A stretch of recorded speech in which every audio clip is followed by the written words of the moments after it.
the court did what most courts would do.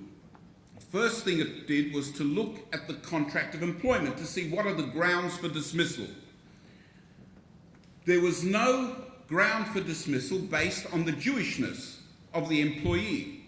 However, the contract was said to terminate upon the death of one of the parties, meaning the employee. What the court reasoned was that in view of the legal system that had been implemented by the Nazis in the preceding few years, the net effect of all of that was to render Jews civilly dead. And therefore, this particular film director was legally dead, and therefore the contract could be terminated. Now, I use this as a bookend. Why? Because it illustrates, together with the Katzenberger case, the deep sense in which the injunction of Rothenberger to judge like the Führer was implemented. If one looks carefully at the basics, if one goes back to Hitler's Mein Kampf, one sees that he in fact develops a bifurcated view of the Jews. On the one hand, Jews are vermin, are pestilence, they are the worst polluters of Aryan blood. They're at the bottom of the racial pecking order. At the same time, and paradoxically, they are extremely cunning and talented people who come into a society as strangers, looking differently, acting differently, dressing differently, speaking a different language. They gradually acculturate and assimilate into the society. They identify the key levers of power in the society, insinuating themselves into those levers of power, taking them over, and eventually taking over the society and turning it into a Bolshevik state. That, broadly speaking, is the way Hitler paints the Jews. The Katzenberger case is an illustration of a judge judging like the Führer under the first limb of Hitler's image of the Jews, because the corollary of that is that Jews have to be prevented from polluting good Aryan blood, and that means they have to be kept apart from Aryans, and ultimately, in Rothhog's view, the best way of doing that, the ultimate way of doing that, the preferred way of doing that, is to get rid of them altogether with the death penalty, and that's what he did.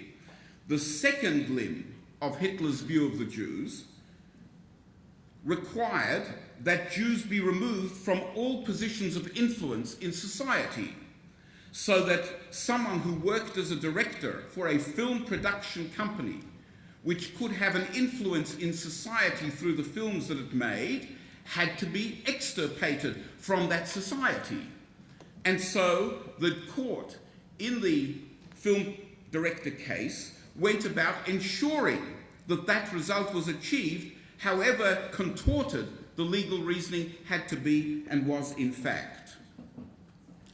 Let me ask a stupid question. How much more time do I have? 5 minutes, okay.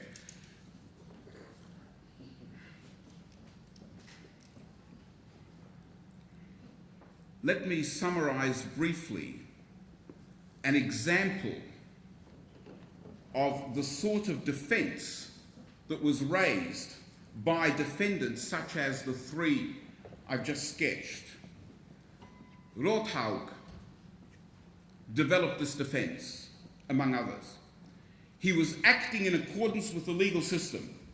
The legal system required him to apply the law as embodied in the legislation which the Nazi regime had promulgated, and its consequences, as well as the judicial decisions that were taking place around him. There's a brilliant example of this in Stanley Kramer's movie Judgment at Nuremberg. Because of time limits, I'm not going to show it, but what we see there is an example which arises under the legislation which required the sterilization of people who were either mentally infirm or physically infirm. And there's the character played very, very memorably, Peterson, who was in fact sterilized. And he was sterilized on the grounds of feeble-mindedness. And Maximilian Schell plays the defense counsel defending his client, the judge, who cross-examines him. It's a very unpleasant cross-examination because the questions are directed at showing this is a family of people with very low educational qualifications. No one has managed to finish high school. The father worked on a railway line, raising and lowering the boom as the trains passed, and they breed like rabbits. There are 10 siblings, and this person was feeble-minded, and that person was feeble-minded in the family, and no one really amounts to anything. In other words, the defense is the law required the sterilization of feeble-minded people. This person really was feeble-minded and from a family of feeble-minded people, and therefore my client, the judge, was only acting in accordance with the law and as he was required to. The fallacy at the heart of that argument was that the charge in this case was that the very legal system was turned into an instrument of atrocities. And therefore, it made no sense whatsoever for these judges to be able to hide behind that very legal system, given that the legal system itself was the focal point of the charge. What they had done to the legal system was the very issue in this case. It's just an example, and it's probably the best example of the defences that were raised in this case. Let's try and eke out some lessons from that justice case. The first lesson I would derive really goes to the character of the judiciary.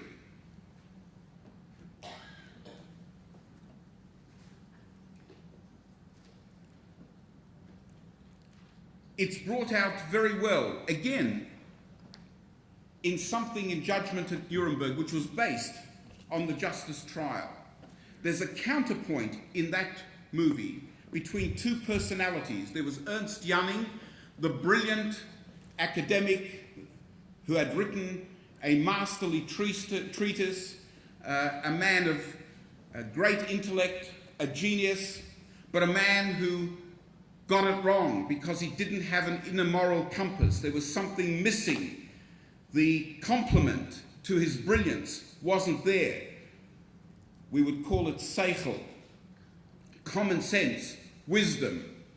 He was counterpointed in that case by Judge Haywood, memorably played by Spencer Tracy. When Haywood arrives in Nuremberg, there's a scene in which he's being shown around by the army officer who's going to be the prosecutor in the case. And he says to him, "Judge, it's a great honor to have you here." And Spencer Tracy says, "Honor my foot.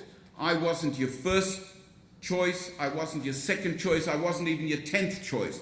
And that is exactly the way it was. Of the 4 judges on the justice case, one was an associate justice of the Court of Civil Appeals for the 3rd District of Texas. Another one was a former Assistant Attorney General of Ohio and a district judge of the 1st Division of the Territory of Alaska. We weren't dealing with great intellectual luminaries, but what they had was common sense and wisdom, and above everything, a profound moral compass that allowed them to distinguish instinctively between right and wrong. And that, to me, is a marvelous lesson about what we should be looking for when we appoint judges, when we look for members of the judiciary. It's not all intellect, says this message. But let's go a little bit further. Obviously, one of the great lessons concerns the separation of powers, the importance of a diffusion of power in a society, because the ultimate guarantee of individual freedoms is a diffusion of power, the very antithesis of which was the Führer principle. Within separation of powers, it's critically important, the justice case tells us, for there to be an independent judiciary, a judiciary that is capable of measuring government legislation, government actions against a constitutional benchmark, a constitutional standard, and if need be, telling the government you have gone too far. Nothing like that existed in Nazi Germany. The justice case to me also sends another message. It tells us that law is inherently neutral, whether in its legislative manifestation or in its judicial manifestation. If law falls into the right hands, it can be an instrument of the greatest good, exercising the greatest compassion to build a better society. If it falls into the hands of evil people, it can become the instrument of untold brutality. The justice case also sends us an important lesson and warning about the fragility of democracy itself and how we have to treasure it, bearing in mind that Hitler came to power lawfully. The Weimar Constitution was never repealed, and yet the judiciary within that system was able to commit massive atrocities. Let me add one other final lesson that seems to me to be important, and no doubt there are many others, but these seem to me to be quite critical.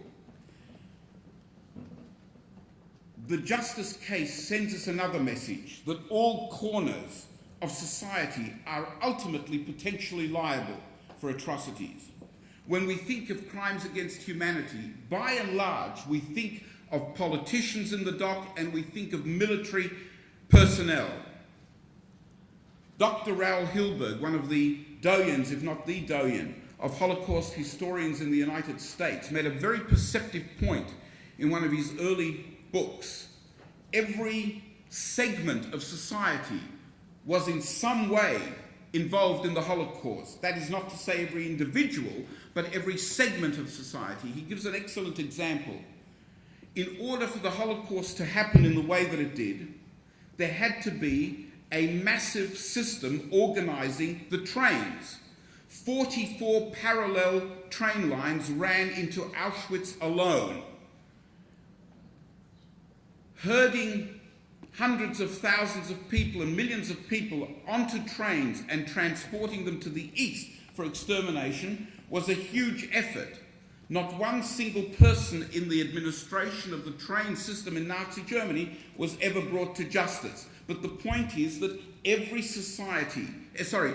corner of society had some role. The Nazis went to extraordinary lengths to legalize the ever-increasing level of intolerance and hatred thrown up against the Jews. From 1933 to 1945, they promulgated something of the order of 2,000 laws directed solely and specifically and directly against the Jews. This required a massive contribution by the lawyers. Lawyers were therefore one of the segments of society that contributed. The Nazis could not have constructed that legal system without the input of the lawyers. The message is, the general message of the Nuremberg trials applies equally to lawyers.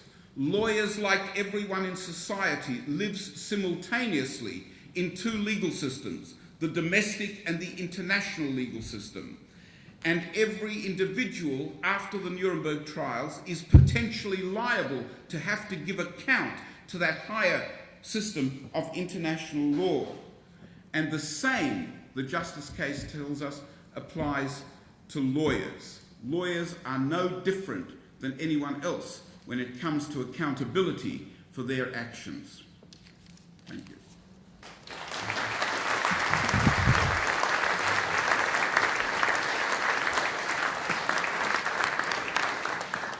Thank you very much. I think we owe a particular debt of gratitude to Professor Reicher. He flew in from the United States this morning, and he's speaking somewhat out of order now, but he's flying out again back to the United States in a few hours. Quite a feat. And we owe a similar debt of gratitude to our next speaker, Professor Louise Harmon, for waiting so patiently for her turn at the podium. I wasn't anticipating introducing Professor Harmon, but I've known her for nearly 20 years, so I don't think that's a particularly difficult task. She's a member of the faculty of Touro Law School. She teaches in the fields of property law, jurisprudence, and medical ethics. She's a prolific writer. She has a number of many articles and books to her credit. She's taught in our law school's program in India and has done some very groundbreaking research on the role of women in various governance positions in the country of India. Louise Harmon is one of the scholars of Touro Law School that we're most proud of, and it's my pleasure to turn the podium over to her. Thank you.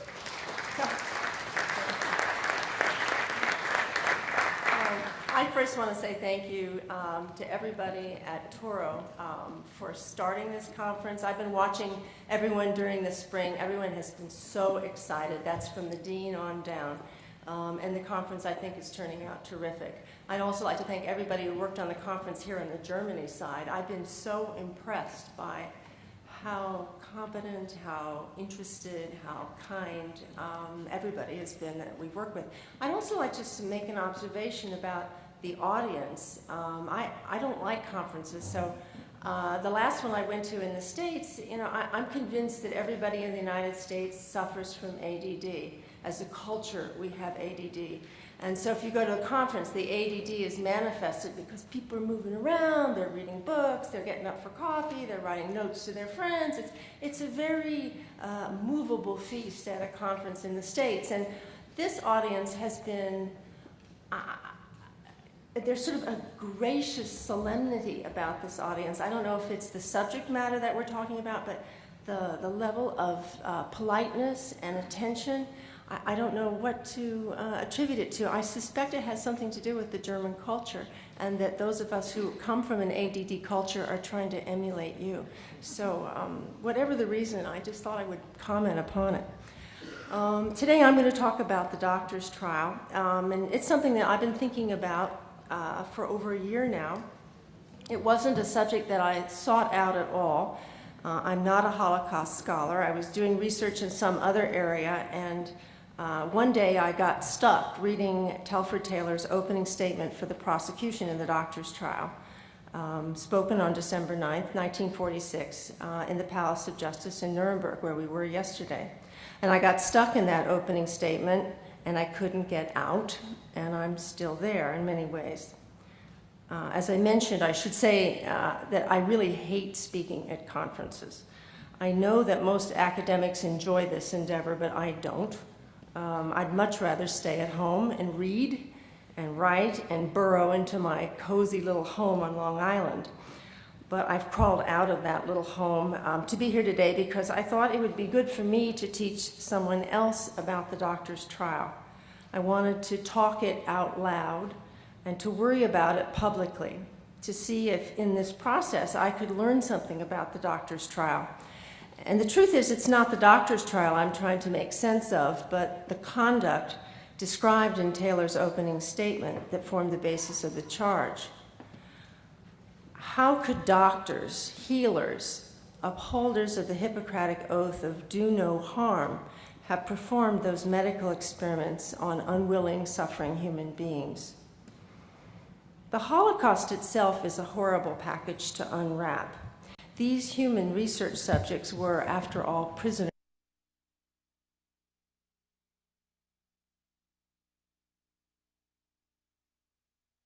work camps and put to slave labor. Had they not been found fit for work,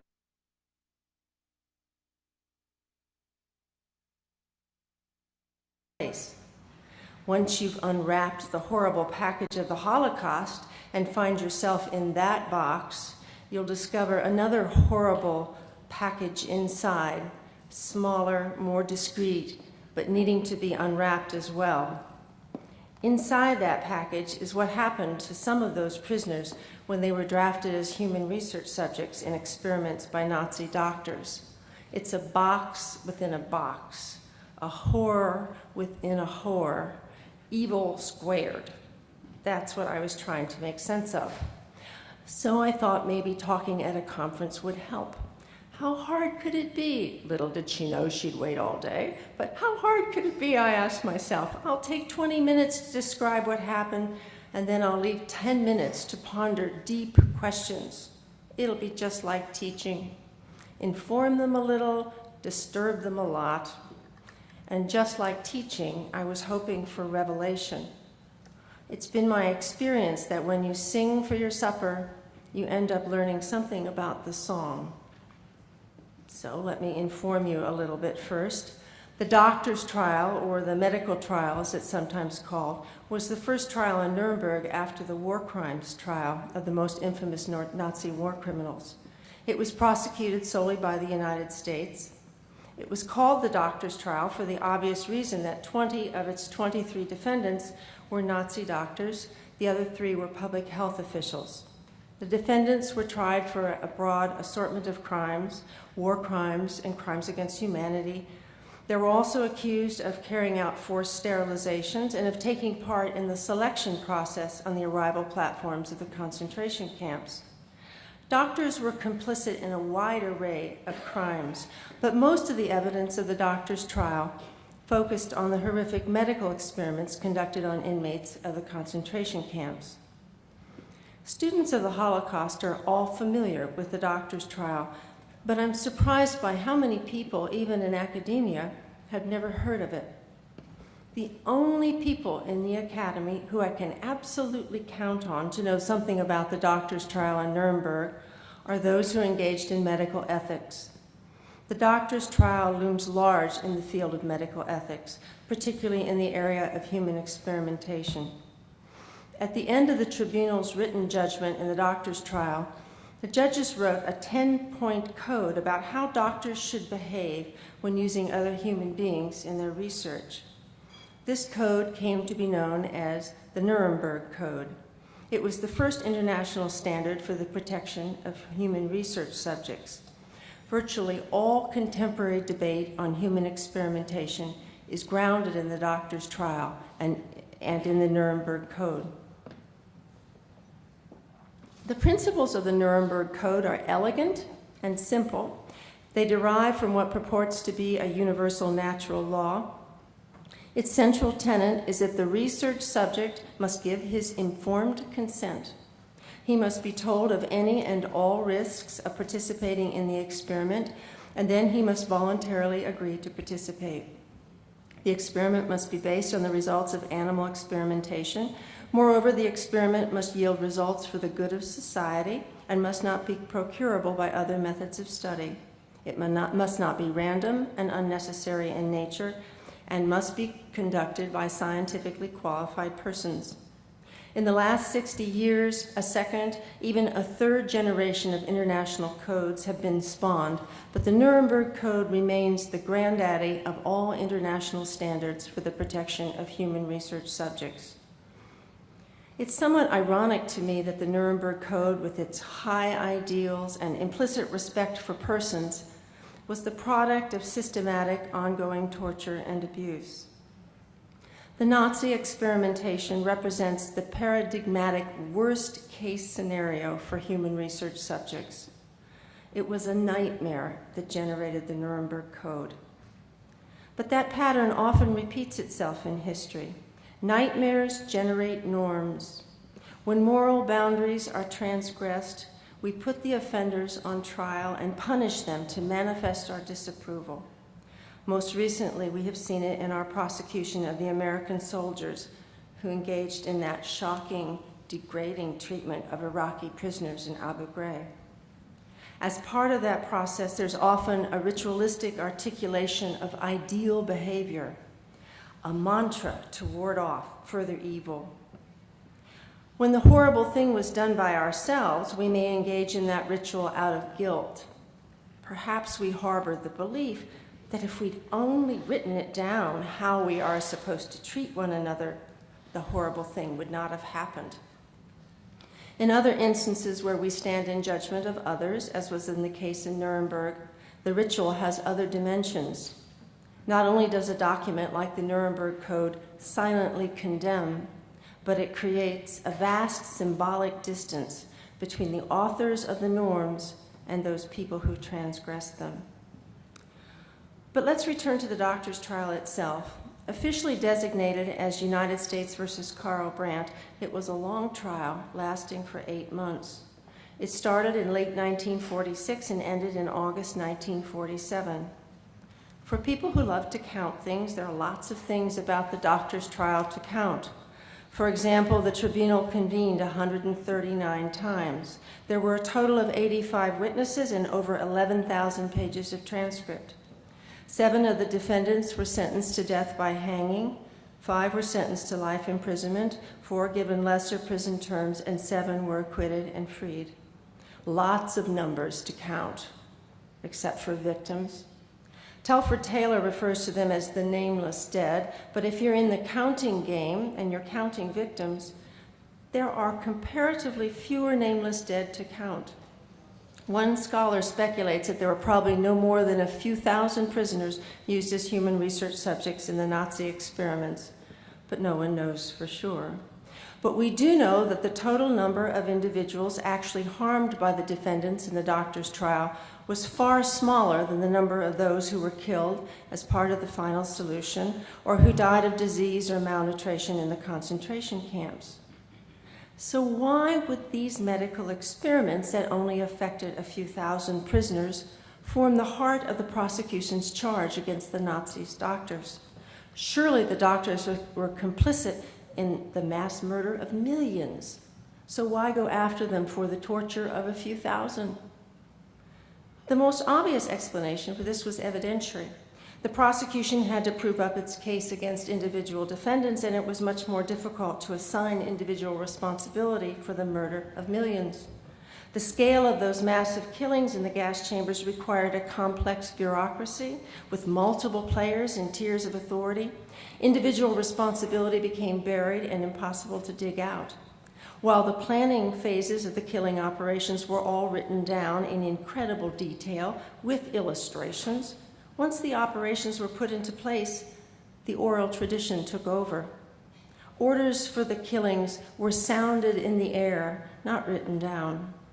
But the Nazi medical experiments purported to be science, and science ensured a well-documented record. It was relatively easy to prove up these cases against individual Nazi doctors. The ease of proof, at least in part, explains the prosecution's charging strategy. I'd like to show you some photographs now, and Austin's going to help me with this. The first 7 I borrowed from a book that I relied upon a lot. It's edited by George Annis and Michael Grodin, called The Nazi Doctors and the Nuremberg Code. It's published by Oxford University Press, and I'm using those photographs with their permission today.